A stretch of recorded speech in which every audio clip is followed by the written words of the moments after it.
Sipping off the Bacardi, feeling so hot tamale. Well, I know you're watching me, so what's it gonna be? I really do feel like this tour was a part of the emancipation of Mimi, if that's what, people were kind of referring to it as my emancipation as an artist. And definitely as a touring artist, because, on different tours that I'd gone on in the past, I'd never spent as much time on the road. I definitely never traveled the way I traveled on a tour bus or been so much a part of a tour from beginning to end.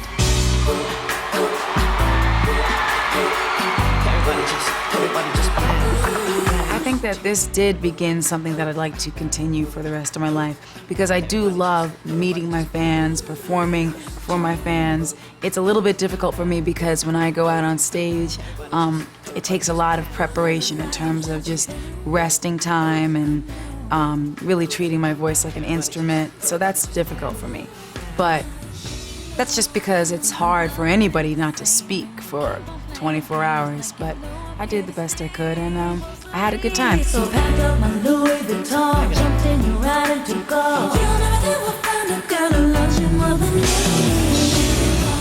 We went through a whole group of ideas for the set design for the Adventures of Mimi tour. We were given a brief from Mariah, talked about some of the elements she wanted, and Benny Medina talked to us about what the tour meant to them and what they were trying to portray, the emancipation of Mimi in particular. I mean, there's one idea that I love that I still think I may use for my next tour, so I'm not going to discuss that right now. But where we ended up with the set was what ended up being a huge M. We started originally about 5 or 6 months out from the first tour date. These were the original sketches showing the 2 stages here and a 3rd stage out in the house. That idea developed. The first thing we changed was the proscenium header. We went through a couple of different developments on that, one with some butterflies. And then Mariah came with the concept that we should use her initial M.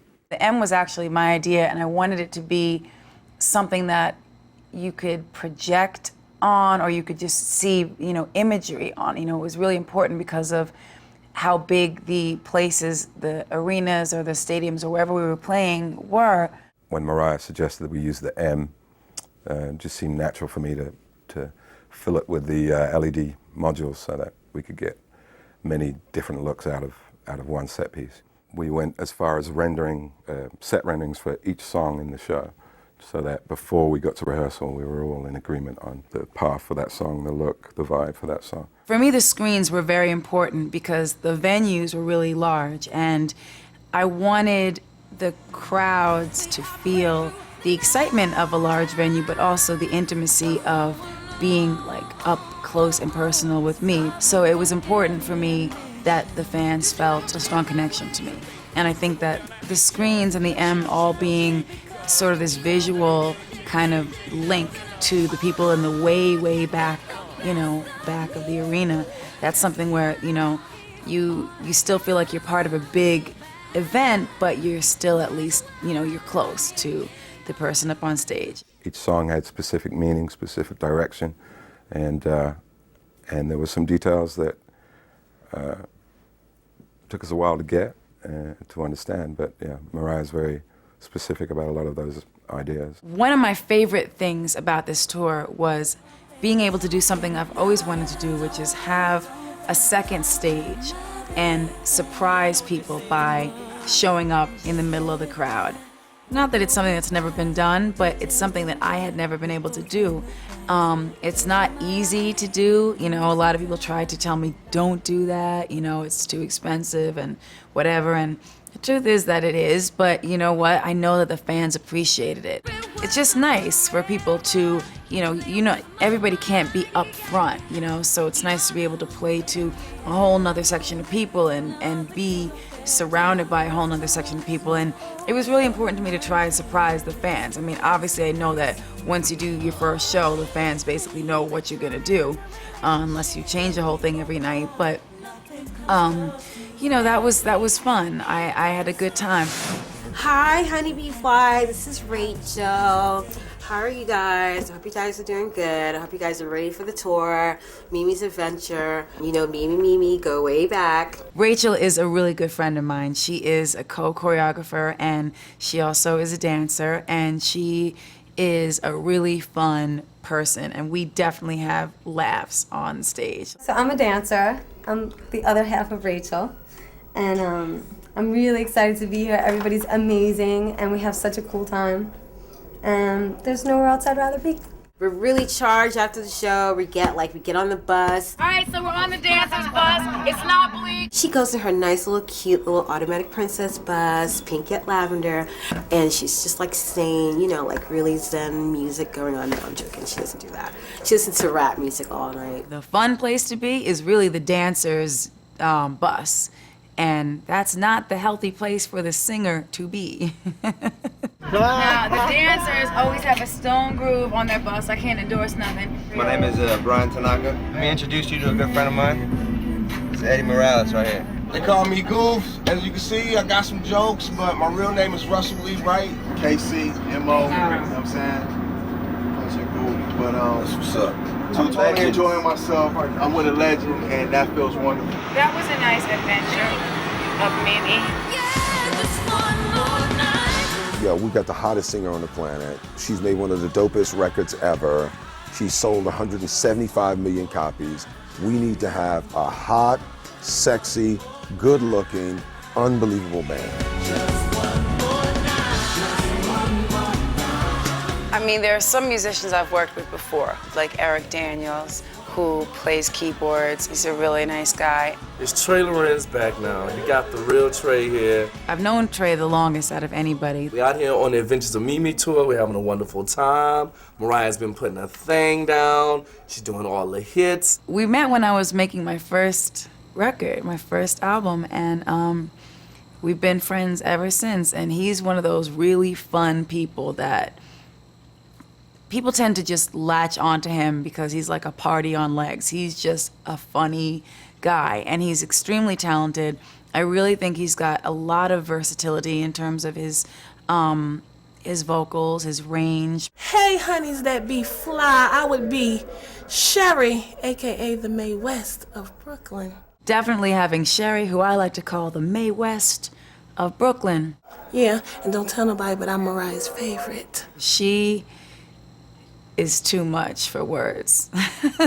I mean, I think when she did her interview for the DVD, she showed a little bit of her personality. Everybody knows Marianne is my auntie, and Marianne's been singing with Mariah maybe about 10 years, I do believe. And yeah, she talks about me all the time. She gets on stage, she shows her personality a little bit more. And Marianne is quite saucy as well. I'm Marianne Tatum, AKA Tots, AKA Tatum Tots, Tippity Tots, and this is my child, Tiffany Soraya Snowflake Tatum. Having Marianne with me is really like having a sister there who is just someone that I can always count on. Every time we work together is something new. I've learned a lot from her, and I'm very grateful for the opportunity. I know that there are millions of people that would love to do what I do, and so I take my job very seriously. At the end of the day, I love MC. Marianne is a perfectionist like myself, and she's one person who I would trust to go into the studio without me and say, I want a background vocal part that's like this, and sing it to her. And I know she'll call me 20 times until it's the exact way that I want.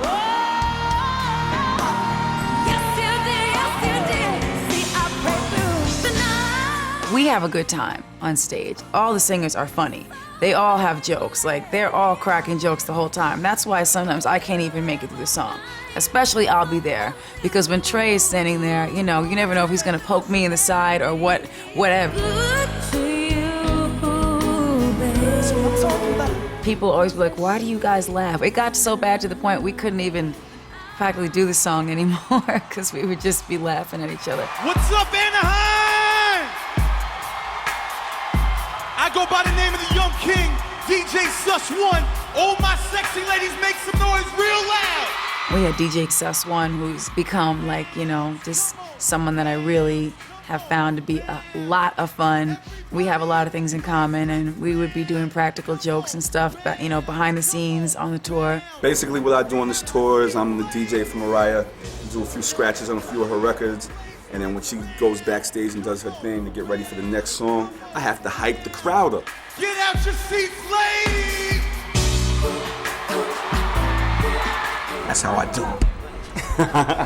Everybody who I'm out on the road with has their own rehearsal time. The dancers will be there all day working out their parts, and then, I'll just come in at the end for where am I going on stage at this moment, or what's, a little bit of choreography here and there. In a perfect world, I would rather have more rehearsal time. Benny put these meetings in after each rehearsal just to go over everyone's tasks and everyone's jobs, and just to try and keep the train on the road and moving really fast down the track. So it was very smart of him, because when you have a tour of this magnitude, this size, you have so many moving parts that you just need to make sure that the parts are all moving correctly in a timely manner together. So big props to him for that.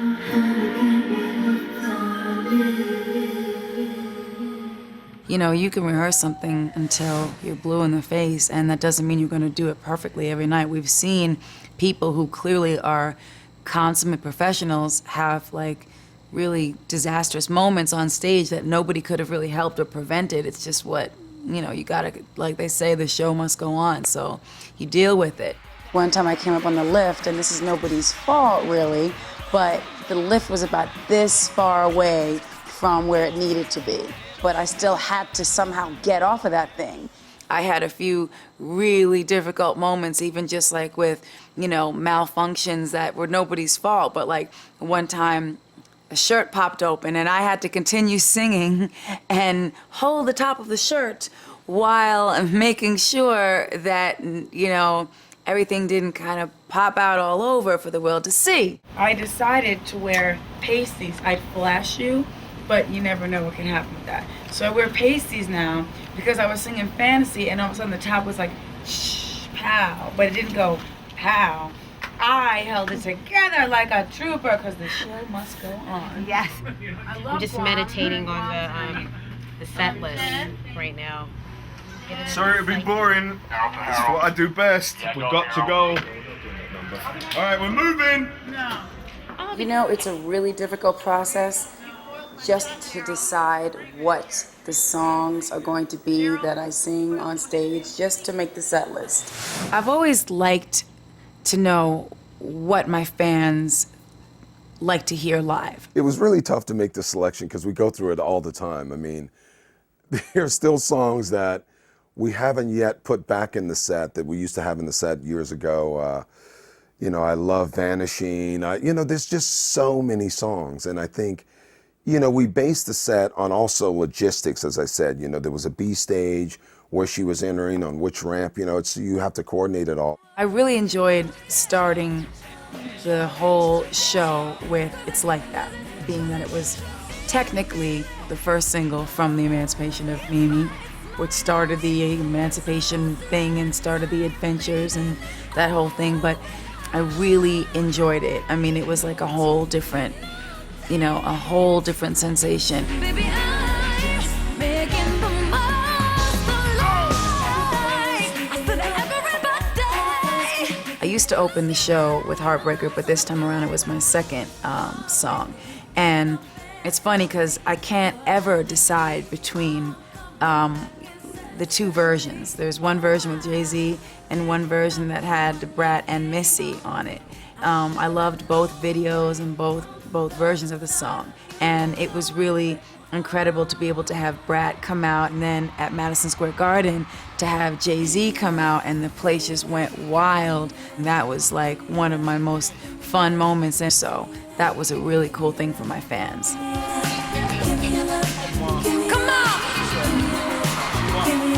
I wanted to start the show off, feeling fresh and new and not, okay, she's gonna do the typical same old set list.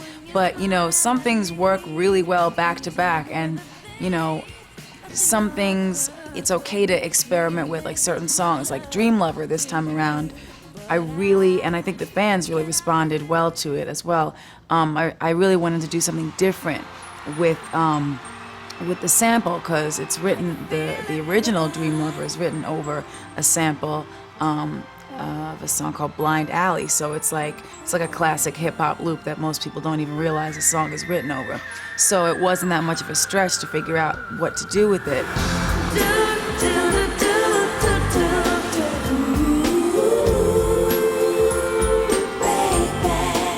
Randy Jackson and myself and a couple different people sat down and came up with some different concepts and ideas, and Dream Lover turned into the beat of Juicy. It was hot to me because it was nice to be able to take something that's like become one of my, I guess it's a classic song of mine now, if you could call it that. It's weird for me to say, but and merge it with something that's really, you know, a classic in its own right, you know, and been done already like 3 times now and been a hit. I'd give my all to have just one more night with you. My All is one of the more traditional ballads that I've done that I like to keep close to the way I did it initially. And yet, when it goes into that fast dance mix at the end, it doesn't seem out of the blue to people because I've been doing it that way for a long time. We tried this time to pip it up a little bit more and change it, you know, slightly musically, and to, you know, do the background vocals a little bit differently. But it was kind of like the if it ain't broke, don't fix it type thing.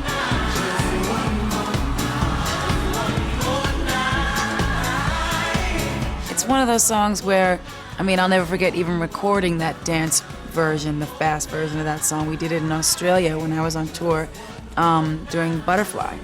And that was a really quick tour, but hopefully next time I go out, I'll be able to go to Australia again, because I loved my time there. But that's why I recorded that just one more night, that section that everybody sings when basically I go into the frenzy of the tornado of the backstage world and change clothes.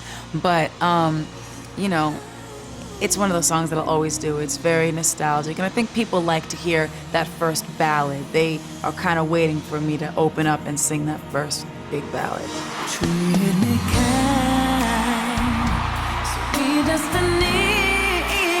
I feel like even if something like Vision of Love is a difficult song to sing in some ways, I still feel like I have more freedom to do whatever I want on that song, because I wrote it, you know, it's an older song at this point. It's the first song I ever put out, and so I changed the way I do that song, and people aren't going to be like, you know, confused or angry at me, you know what I mean? Said it was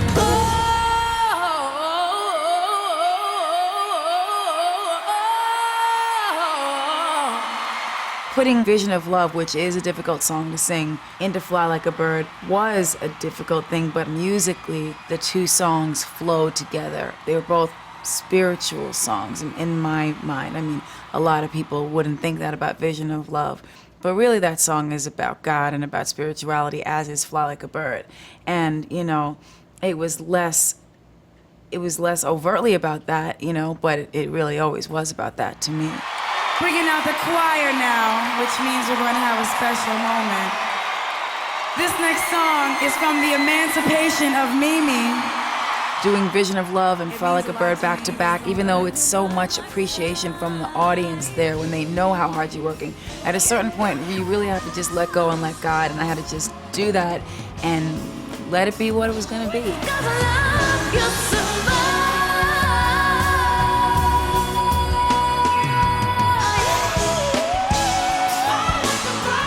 It was just amazing, you know, that on this particular night that I was singing this song that, you know, Trey and I grew up singing together.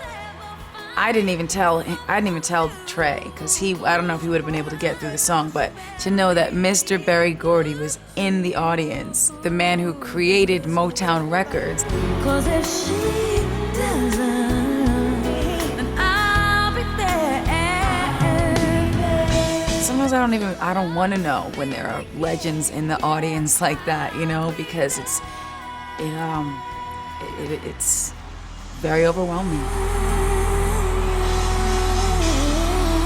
I had done something sort of similar to coming through the crowd like a prize fighter on the tour when I had my album Rainbow out, actually when Heartbreaker was the single. And I really liked doing that, but I didn't get to perform on a stage in the same way that this was. And stay out there, you know, for 3 songs and really connect with a different section of the audience, you know? Fantasy is always something fun to do, and it's a nice tribute, especially after losing ODB. You know, being able to have him up there on the screen is always nice, and people still saying his rhyme with him. The Me and Mariah, Go Back Like Babies and Pacifiers, Will Never Die. And then being out there for Don't Forget About Us was really, really a nice moment, because like I said, the fans really made that happen. It was a big, important moment for me. Thank you to all my fans. You have to really know in your heart that no matter what it is that you want, you'll get it. I really enjoyed the moment of like being in the dark with the fans and just having the lights that were on the ceiling, and it created this kind of like a special energy out there in the middle of all the people, so it was really cool. Remember us and our rest.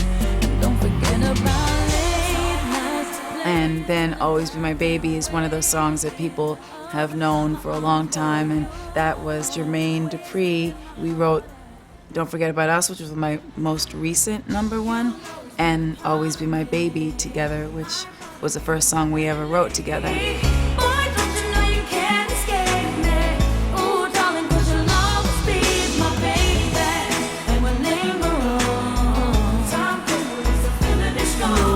After singing 3 songs on that B stage, to come back and walk through the crowd while singing Always Be My Baby, which is fun because the crowd participates in that song, and I really enjoy those kinds of moments, walking through the crowd singing. There's something about that that's really, you know, you just become a part of the experience. You share the experience of the night with the crowd. But getting back there to do Honey was sometimes like, okay, I wish we had a little longer so I could do a costume change or something. But I think the crowd appreciated it, that I didn't, you know, that we just kept going for a while. Y'all remember this song? Do you remember this song? All right. Honey's one of those songs that I'll always love performing. It's you know, I never expected to get the reaction that it gets, but people really, I guess it's a lot to do with the fact, I mean, for me, that was a real transition in my life when I did the video for Honey. It's still my favorite video I've ever made, and I think a lot of my fans feel the same way. If you simply ask me to be there, and you're the only one who makes me come running. Back in the day when like Diana Ross or Aretha Franklin would just decide to talk on a record for like however long, and that was the hottest part of it, because it would just be like, you know, them doing whatever they wanted. And when I designed the vocal arrangement for the song I Wish You Knew, that was my inspiration, obviously, and I was definitely thinking of performing the song live. I don't know if anybody else out there tonight knows what it feels like to want somebody so bad that nothing and nobody can ever seem to fill that void. We were fortunate enough to capture a night where Boyz II Men and myself were in the same city at the same time, and it was kind of like this, the way that when we wrote the song together, you know, it was just random how we both had a similar idea and we came together, we wrote the song. That was sort of what this performance was like, you know. They just showed up without, you know, wardrobe or anything else or rehearsal or anything, and that really to me shows like the consummate professionals that they are. Sorry, I never told you. I'm all I wanted to say. The fans really appreciated it so much to see that song, because so many people have a close attachment to One Sweet Day. So it was so nice to see them, and you could really, when I watch the video, I really see how much, you know, I miss singing with them and miss seeing them, and it was a really nice moment for me. There's a hero if you look inside your heart. I know that if I don't sing Hero, it's like kind of a problem in terms of certain people who are just coming there to hear the song Hero. And it's funny because I wrote the song and I didn't even write it for myself. And I ended up singing it and it became like one of my biggest songs ever. And coming back and singing that song after even just going through so much in my life as a human being, not a performer or whatever, just, you know, people watching my struggle, going through their own struggles, you know, singing that song and having people sing it back to me still really means a lot to me, regardless of the fact that I always said, you know, okay, when I first wrote it, I was like, this song is a little bit corny, you know, whatever. The point is, a lot of people have come up to me and said, thank you for saving my life with this song. Staying on the upward way. Don't ever let anybody put you down. I don't care if I keep saying it over and over. You gotta keep believing it. And that's how you make it happen. That song was also one of those songs that many people have said to me, this song motivated me when I was going through a really tough time. And someone that I just worked with, Lee Daniels, said that that song got him through making a couple movies that he never thought he'd get through making, and, you know, just like on a really like shoestring budget. And just, I'm only bringing this up because he happened to inspire me to do a different version of the song that I hadn't heard in a long time, the remix of that song. And so, you know, sometimes it's like you throw a new song in, you throw an extra song in because you feel like that crowd is going to really appreciate it. And if you get on your knees tonight and pray to the Lord, He's gonna make it happen. Yes, He can. Honestly, one of the most gratifying moments of the whole tour was always walking back out to sing We Belong Together. I didn't mean it when I said I didn't love you so. I should have held on tight, I never should have let you go. I didn't know nothing, I was stupid, I was foolish, I was lying to myself. I really feel like the song We Belong Together, when you watch people sing along with it, there's couples that you know it's like their song, like just by the way they're holding each other while they sing the song. There's just girls that you like, feel like you're like watching yourself when you were growing up, going together to a concert, like singing their favorite song. It's one of those songs where I could just hold the microphone like this and the audience like sings back to me, you know, throughout that whole song. But it's also very much a performance song. So, you know, having that be the encore was always my moment of like my get the chills moment, because it was just one of those, it's one of those songs that kind of was a life-changing moment for me. God bless you, good night. Thank you so much. I love the moment when these pink yet lavender butterflies rain down on all the people, and it's this really magical moment. And a lot of times I'll sing a little bit of Butterfly, the outro of the song, and as I'm walking off, I'll keep singing. It's something I once saw Patti LaBelle, or not once, almost every time I've seen her, she keeps singing till she's in the dressing room. And I love that, because it's like if she feels like singing, she just keeps singing, and that's kind of the way I do with Butterfly, because it really is my signature song. Out of all the songs, it definitely is.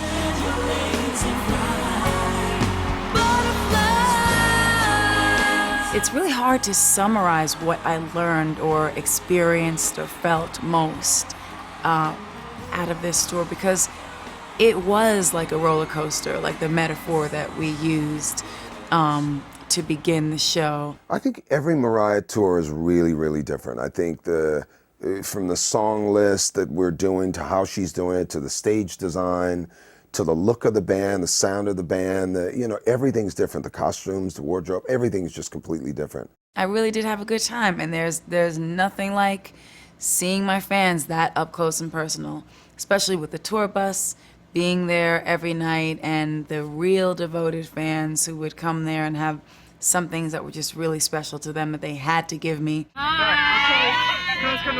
For me, connecting with the fans is everything, because not everybody is about that. I've had people tell me you can't get so close to your fans. You shouldn't do that. Other entertainers have said that to me. And I don't agree with that. My fans come to the show to hear me sing, to hear the material, to hear songs that have been like the soundtrack to their lives. And it's like, those songs have been the soundtrack to my life too, you know? And so we have an experience together. You know, Mariah's tenacity to give her fans everything just is bar none. She always gives it up, does everything she can to make sure that they're happy. I thank you so much. You're an angel up above. You helped me get through the pain that I lost my father, my relationship, everything I go through. I thank you for your music, and you're an angel. I love you, Mariah.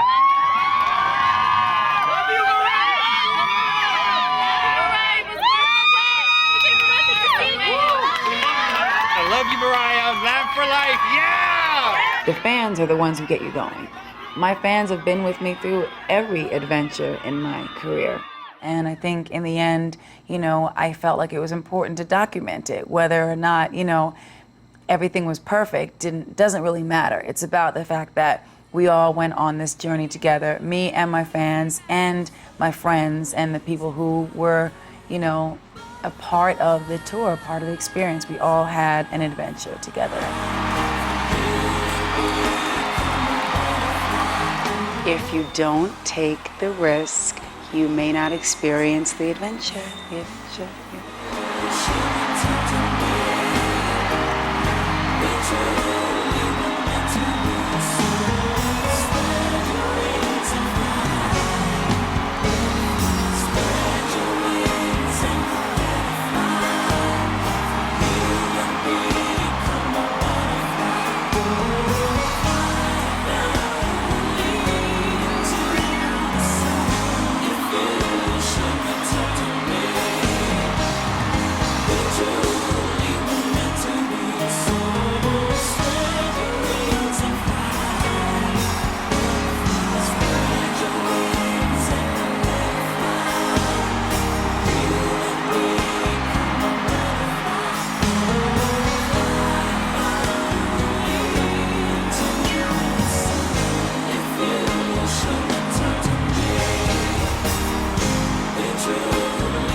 Okay, so this is my bus, and this is a no-shoes bus.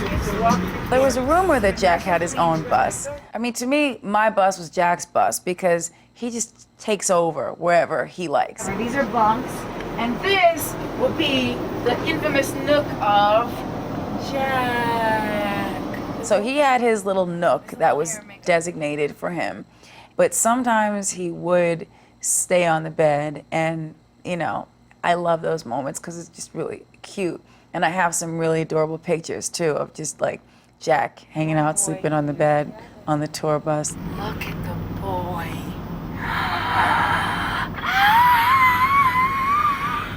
I can't even take it. I can't take it. I can't take how cute you are. I can't take how cute you are. I can't take how cute you are. Look, he's giving you love eye. Look at this. Look at this crazy action with this boy. I love you. And he just sits there and just lets you do whatever you want. He's like, whatever. He's like, as long as I have my little bear. Yes, a puppy baby. Jack is like, he don't care.